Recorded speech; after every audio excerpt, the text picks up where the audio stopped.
আকাশবাণী আগরতলা স্থানীয় সংবাদ পড়ছি অনামিকা কর্মকার। এখনকার বিশেষ বিশেষ খবর হল, মুখ্যমন্ত্রী অধ্যাপক ডাক্তার মানিক সাহা বলেছেন, রক্তদানের মতো অঙ্গদান সম্পর্কেও মানুষকে আরও বেশি করে সচেতন করতে হবে।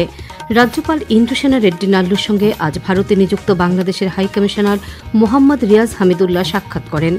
রেলমন্ত্রী অশ্বিনী বৈষ্ণব বলেছেন, গত 11 বছরে 34,000 কিলোমিটার নতুন রেলপথ স্থাপনের মাধ্যমে ভারতীয় রেল এক বিশাল রূপান্তর প্রত্যক্ষ করেছে। ক্রীড়ামন্ত্রী টিঙ্কু রায় আজ কৈলাসহরের শহীদ বিষ্ণুপ্রসাদ গোয়ালা স্মৃতি নকআউট প্রাইজমানি ফুটবল টুর্নামেন্টের উদ্বোধন করেন। মুখ্যমন্ত্রী অধ্যাপক ডাক্তার মানিক সাহা বলেছেন, রক্তদানের মতো অঙ্গদান সম্পর্কেও মানুষকে আরও বেশি সচেতন করতে হবে। আগরতলা সরকারি মেডিকেল কলেজ ও জিবি হাসপাতালের উদ্যোগে আজ ৫ম জাতীয় অঙ্গদান দিবসে সচেতনতামূলক পদযাত্রা উপলক্ষে আগরতলা রবীন্দ্র শতবার্ষিকী ভবন প্রাঙ্গণে আয়োজিত অনুষ্ঠানে কথা বলেন তিনি বলেন, অঙ্গদানের চিন্তাভাবনা আমরা অনেকদিন আগে থেকে শুরু করেছি। কিডনি প্রতিস্থাপন তারই একটি অংশ। মোহন ফাউন্ডেশনের সঙ্গে অঙ্গ প্রতিস্থাপনের বিষয়ে সরকারের মৌ স্বাক্ষরিত হয়েছে। মুখ্যমন্ত্রী বলেন, দেশে 1,80,000 মানুষ কিডনির রোগে ভুগছেন। তার মধ্যে 2023 সাল পর্যন্ত 13,426টি কিডনি প্রতিস্থাপন করা হয়েছে। লিভারের ক্ষেত্রেও 15 থেকে 30,000-এর চাহিদা রয়েছে। প্রতিস্থাপন হয়েছে মাত্র 4,491টি। তিনি অঙ্গদাতাদের প্রতি শ্রদ্ধা জানিয়ে এই কাজে সবাইকে এগিয়ে আসার আহ্বান জানান। অনুষ্ঠানে স্বাগত ভাষণ দেন জিবি হাসপাতালের medical super doctor Shankar Chakraborty. উপস্থিত ছিলেন স্বাস্থ্য সচিব কিরণ গিত্তে, আগরতলা মেডিকেল কলেজের অধ্যক্ষ প্রফেসর ডক্টর অনুপ কুমার সাহা। অনুষ্ঠান মঞ্চে কিডনি দাতা ও প্রতিস্থাপনকারীদের সম্বর্ধনা জ্ঞাপন করা হয়। পরে রবীন্দ্র শতবার্ষিকী ভবন থেকে শুরু হওয়া সচেতনতামূলক পদযাত্রার সূচনা করেন মুখ্যমন্ত্রী। রাজ্যপাল ইন্দ্রসেনা রেড্ডি নাল্লুর সঙ্গে আজ রাজভবনে ভারতে নিযুক্ত বাংলাদেশের হাইকমিশনার মোহাম্মদ রিয়াজ হামিদুল্লাহ সাক্ষাৎ করেন। আগরতলা নিযুক্ত বাংলাদেশের অ্যাসিস্ট্যান্ট হাইকমিশনার আরিফ মুহাম্মদও সেই সময় উপস্থিত ছিলেন। উল্লেখ্য, মোহাম্মদ রিয়াজ হামিদুল্লাহ ভারতের প্রতি বাংলাদেশ সরকারের উচ্চ আস্থা এবং পারস্পরিক সম্পর্ক আরও দৃঢ় করতে 3 দিনের ত্রিপুরা সফরে এসেছেন। এদিকে পরিবহন মন্ত্রী সুশান্ত চৌধুরী জানিয়েছেন, ভারতে নিযুক্ত বাংলাদেশের হাইকমিশনার মোহাম্মদ রিয়াজ হামিদুল্লাহর রাজ্য সফরের পর আগরতলা আখাউড়া রেল সংযোগ প্রকল্পের অগ্রগতির বিষয়ে ফলপ্রসূ এবং সুদূর প্রসারী কোনো সিদ্ধান্ত নেওয়া সম্ভব হবে। আজ আগরতলায় এক অনুষ্ঠানে সাংবাদিকদের প্রশ্নের উত্তরে পরিবহন মন্ত্রী বলেন, ভারত এবং বাংলাদেশের মধ্যে বাণিজ্যিক সম্পর্ককে আরও শক্তিশালী ও ত্বরান্বিত করতে প্রায় 1,000 কোটি টাকা ব্যয়ে নিশ্চিন্তপুর রেল স্টেশন নির্মাণ করা হয়েছিল। কিন্তু বাংলাদেশের বর্তমান রাজনৈতিক প্রেক্ষাপট দুদেশের বাণিজ্যিক সম্পর্ককে এগিয়ে নিয়ে যাবার ক্ষেত্রে অন্তরায় হয়ে দাঁড়িয়েছে। তিনি আশা প্রকাশ করেছেন, আগামী দিনে বাংলাদেশে নির্বাচিত সরকার এলে দুদেশের সম্পর্ক আগের মতোই সুদৃঢ় হবে। মুখ্যমন্ত্রী অধ্যাপক ডাক্তার মানিক সাহা বলেছেন, ত্রিপুরায় ক্রীড়া প্রতিভার অভাব নেই। তিনি বলেন, রাজ্যে পরিকাঠামোগত অভাব কাটিয়ে ক্রীড়াক্ষেত্রে সার্বিক উন্নয়ন চলছে। আজ ধলাই জেলার কমলপুরে ত্রিপুরা ক্রিকেট অ্যাসোসিয়েশনের নতুন মাঠ ও ক্লাব হাউসের উদ্বোধন করে একথা বলেন মুখ্যমন্ত্রী। আমাদের ত্রিপুরারই এক ব্যক্তি, এই বিসিসিআই একজন প্রধান, এই মাঠ তৈরি কিউরেটর। আমাদের ত্রিপুরার একটা মেয়ে এখন সর্বভারতীয় স্তরে অর্থাৎ বিসিসিআই বেস্ট কোচ হিসাবে এখন কাজ করছে। আমরা সত্যিই আজকে আনন্দিত যে যদি সুযোগ দেওয়া হয় তাহলে আমাদের কোনো অবস্থায় ত্রিপুরার থেকে খামতি নেই আমাদের। কমলপুর কৃষ্ণচন্দ্র দ্বাদশ শ্রেণী বালিকা বিদ্যালয়ের পাশেই রয়েছে এই মাঠটি। অনুষ্ঠানে অন্যান্যদের মধ্যে উপস্থিত ছিলেন ক্রীড়ামন্ত্রী টিঙ্কু রায়, বিধায়ক মনোজ কান্তি দেব, টিসিএর সচিব সুব্রত দে সহ বিশিষ্টজনেরা। মাঠের উদ্বোধন উপলক্ষে আয়োজিত প্রীতি ক্রিকেট ম্যাচে মুখোমুখি হয় পশ্চিমবঙ্গের বেঙ্গল টাইগার্স ও টিসিএ একাদশ। টস করে খেলার সূচনা করেন মুখ্যমন্ত্রী। খেলায় প্রথমে ব্যাট করে বেঙ্গল টাইগার্স নির্ধারিত 10 ওভারে 8 উইকেটে 64 রান সংগ্রহ করে। খেলায় টিসিএ একাদশ 7 উইকেটে জয়ী হয়। পরিবহন মন্ত্রী সুশান্ত চৌধুরী আজ আগরতলার অরুণোদয় সংঘ আয়োজিত স্বেচ্ছা রক্তদান শিবিরের উদ্বোধন করেন। তিনি রাজ্যের বিভিন্ন ব্লাড ব্যাঙ্কগুলিতে রক্তের চাহিদা ও যোগানের মধ্যে সামঞ্জস্য বজায় রাখার জন্য স্বেচ্ছা রক্তদানের গুরুত্ব তুলে ধরেন। এই ধরনের সামাজিক কাজে ক্লাব ও সামাজিক সংস্থাগুলিকে এগিয়ে আসার আহ্বান জানান তিনি। আজ শিবিরে 29 জন রক্তদান করেন। বড়জলার আপনাঘর বৃদ্ধাশ্রমে আজ চক্ষু চিকিৎসা শিবিরের আয়োজন করা হয়। সামাজিক সংস্থা দ্য হোপের ব্যবস্থাপনায় এবং অবলম্বন সামাজিক সংস্থার সহযোগিতায় আয়োজিত এই শিবিরে আয়ুষ্মান ভারত প্রকল্পের অন্তর্ভুক্ত রোগীদের বিনামূল্যে চোখের ছানি অপারেশন ফেকো সার্জারি করা হয়। শিবিরের উদ্বোধনী অনুষ্ঠানে আগরতলার পুর মেয়র দীপক মজুমদার, পশ্চিম জেলার জেলাশাসক ড বিশাল কুমার, কর্পোরেটর জগদীশ দাস সহ অন্যান্যরা উপস্থিত ছিলেন।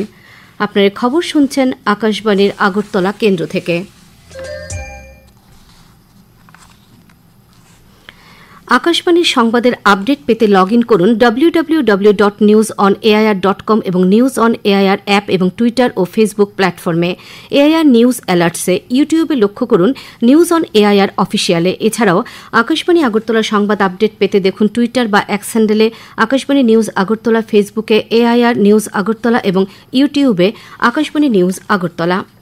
রেলমন্ত্রী অশ্বিনী বৈষ্ণব বলেছেন, গত 11 বছরে 34,000 কিলোমিটার নতুন রেলপথ স্থাপনের মাধ্যমে ভারতীয় রেল এক বিশাল রূপান্তর প্রত্যক্ষ করছে। আজ গুজরাটের ভাবনগর রেলওয়ে স্টেশন থেকে ভাবনগর অযোধ্যা ক্যান্ট সাপ্তাহিক ট্রেনের সূচনা করে তিনি এই কথা বলেন। মন্ত্রী ভার্চুয়ালভাবে রেওয়া থেকে পুনে এবং জবলপুর ও রায়পুরের মধ্যে আরও 2টি ট্রেনের সূচনা করেন। ভাবনগর রেলওয়ে স্টেশনের সমাবেশে ভাষণ দিতে গিয়ে তিনি রেল নেটওয়ার্কের উন্নয়ন, আধুনিকীকরণ ও সম্প্রসারণ এবং রেলওয়েতে নিরাপত্তা ও পরিচ্ছন্নতা নিশ্চিত করার জন্য সরকারের প্রতিশ্রুতি পুনর্ব্যক্ত করেন। মন্ত্রী বলেন, দেশের 1300টি স্টেশনের পুনর্উন্নয়ন বিশ্বের সর্ববৃহৎ স্টেশন পুনর্উন্নয়ন প্রকল্প। কান্ডলার দীনদয়াল বন্দর কর্তৃপক্ষ কান্ডলা বন্দরে ভারতের প্রথম make in India green hydrogen plant চালু করেছে। বন্দর কর্তৃপক্ষ বলেছে, এটি প্রধানমন্ত্রী নরেন্দ্র মোদীর নেট জিরো লক্ষ্যের দিকে একটি শক্তিশালী পদক্ষেপ। এদিকে প্রধানমন্ত্রী নরেন্দ্র মোদী আজ সামাজিক মাধ্যমে কান্ডলার দীনদয়াল বন্দর কর্তৃপক্ষের এই উদ্যোগের প্রশংসা করেছেন। কেন্দ্রীয় কৃষি, কৃষক কল্যাণ এবং গ্রামোন্নয়ন মন্ত্রী শিবরাজ সিং চৌহান আজ আবারও প্রধানমন্ত্রী নরেন্দ্র মোদীর আবেদনের উল্লেখ করে নাগরিকদের দেশে তৈরি পণ্য কেনার আহ্বান জানিয়েছেন। প্রধানমন্ত্রী গতকাল বারাণসীতে প্রধানমন্ত্রী কিষাণ সম্মান নিধির 20তম কিস্তি বিতরণের সময় দেশবাসীকে দেশীয় পণ্য কেনার আহ্বান জানান।